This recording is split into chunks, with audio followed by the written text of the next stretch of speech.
mengenalkan Jum'iyah Tarekoh Muktabar.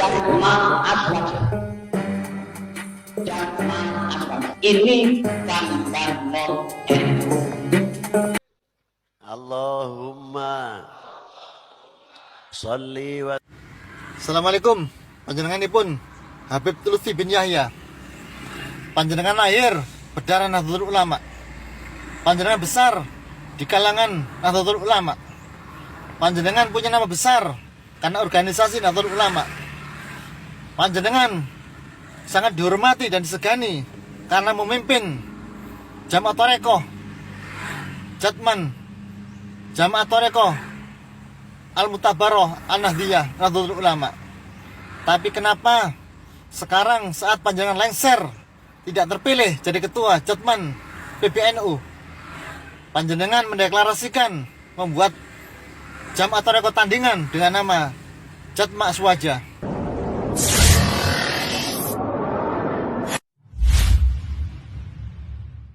Sahabat Puja Sumatera, tampaknya kita kembali disuguhi dagelan baru dari golongan sekte Ba'alawi. Kali ini bukan sekadar polemik nasab, makam keramat palsu, atau kehebatan leluhur sekte ini, tapi justru dagelan kelembagaan yang mengatasnamakan tarekat, mengaku mu'tabaro, namun sejarah berdirinya saja tak mereka sentuh.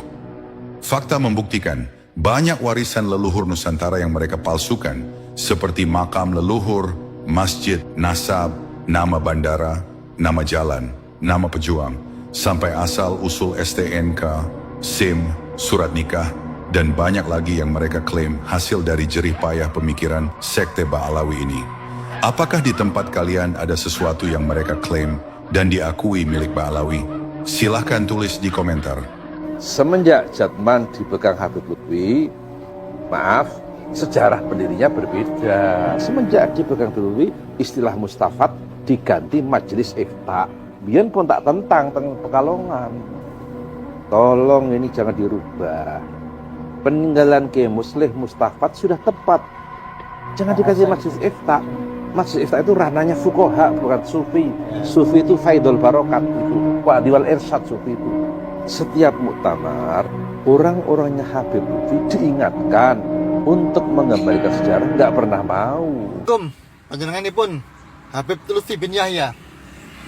Panjenengan lahir berdarah Nahdlatul Ulama. Panjenengan besar di kalangan Nahdlatul Ulama. Panjenengan punya nama besar karena organisasi Nahdlatul Ulama. Panjenengan sangat dihormati dan disegani karena memimpin Jamaah Tarekoh Jatman, Jamaah Tarekoh Al-Mutabaroh An-Nahdiyah Nahdlatul Ulama. Tapi kenapa sekarang saat panjenengan lengser tidak terpilih jadi ketua Jatman PBNU, panjenengan mendeklarasikan membuat Jamaah Tarekoh tandingan dengan nama Jatma Aswaja. Itu sangat menyakitkan, ya, sangat menyakitkan. Dari tindakan panjenengan sudah dapat dibaca, Jamaah Tarekoh itu didasari oleh rasa, perasaan, dan kebeningan hati, bukan didasari oleh kedengkian dan kedongkolan Habib Lutfi. Ya, itu sama artinya sama membenturkan Jamaah Nahdlatul Ulama dengan Jamaah Tarekoh bentukan panjenengan Jatma Aswaja. Anda jangan merasa besar, ya, dengan jamaah yang Anda bentuk. Ingat, Jamaah Tarekoh, ya, jamaah Anda adalah Jamaah Nahdlatul Ulama. Dengan Anda membentuk Jatma Aswaja secara nggak langsung, berarti Anda menyatakan keluar dari Nahdlatul Ulama. Padahal Anda pernah mengatakan saat menjadi ketua Jatman, Jamaah Ahli Tarekoh Al-Mutabaroh An-Nahdiyah, pernah mengatakan pegang teguh NU, jangan keluar dari NU. Tapi kini panjenengan buat tandingan kan membentuk, ya, Jamaah Tarekoh baru. Ini sangat tidak masuk akal, ya. Yang dipegang apanya Habib Lutfi, ya. Untuk saudara-saudara banom-banom, ya, banser, Anda tidak lagi punya kewajiban untuk mengawal Habib Lutfi, karena Habib Lutfi secara nggak langsung sudah keluar dari Nahdlatul Ulama. Kalau Anda masih mengawal Habib Lutfi, letakkan baju Anda letakkan seragam Anda. Koreksi, ya, secara menyeluruh. Jangan sampai Banem-banem NU, ya, dikadali, dibenturkan, ya, dengan kepentingan pribadi oleh Habib Lutfi. Terima kasih. Sejarah bersih ini dicemari oleh satu babak gelap.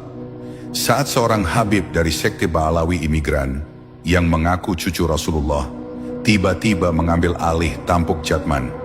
Dialah Habib Lutfi bin Yahya, sosok yang membungkus diri dengan aura mistik, karisma bijak teatrikal, dan pujian tak rasional dari para muhibbin.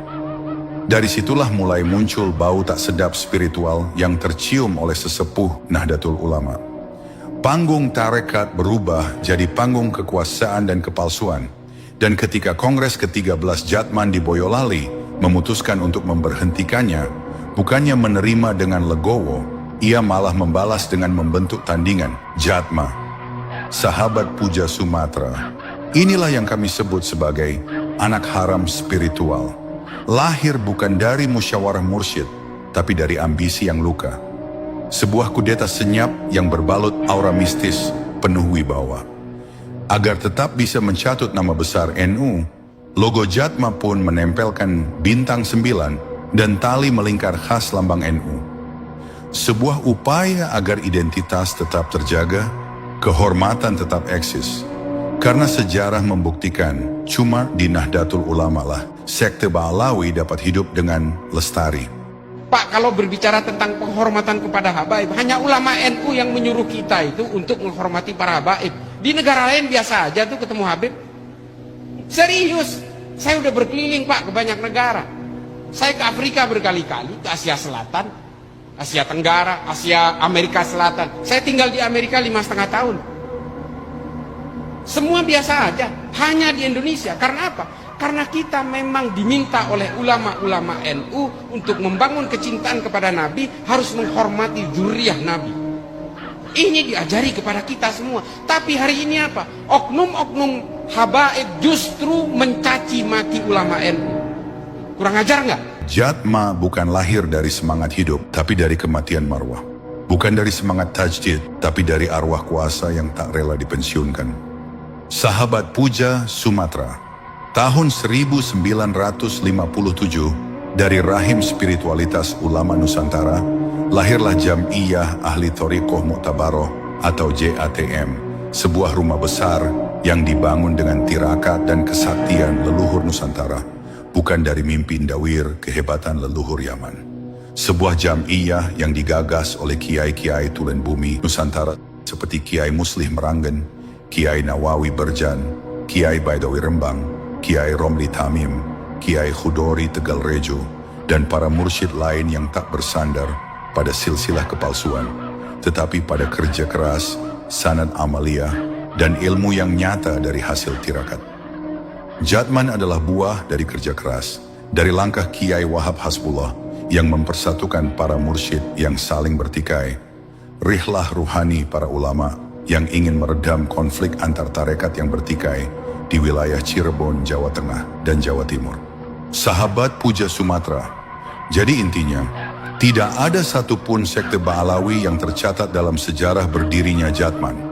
Tidak ada satupun peran Alawiyin dalam penyatuan tarekat di tubuh NU. Kini, mereka datang membawa Jatma, seolah ingin merebut kembali ruang ruhani di tubuh umat. Sahabat sejarah, Jatma bukan regenerasi Jatman. Ia adalah replikasi palsu yang ingin membajak sejarah NU.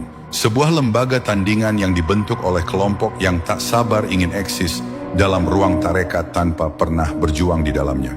Sebuah produk baru dari ambisi lama, menjadikan agama sebagai alat pelanggangan nasab dan kekuasaan spiritual. Kalau bukan tandingan, kenapa harus mirip-mirip? Kalau bukan saingan, kenapa harus menyamarkan? Maka jika hari ini ada sekumpulan orang yang dulu dielu-elukan di Jatman, lalu keluar karena tidak disiplin berorganisasi, kemudian mendirikan organisasi tandingan dengan nama dan gaya yang mirip, itulah bentuk kudeta kultural yang pengecut.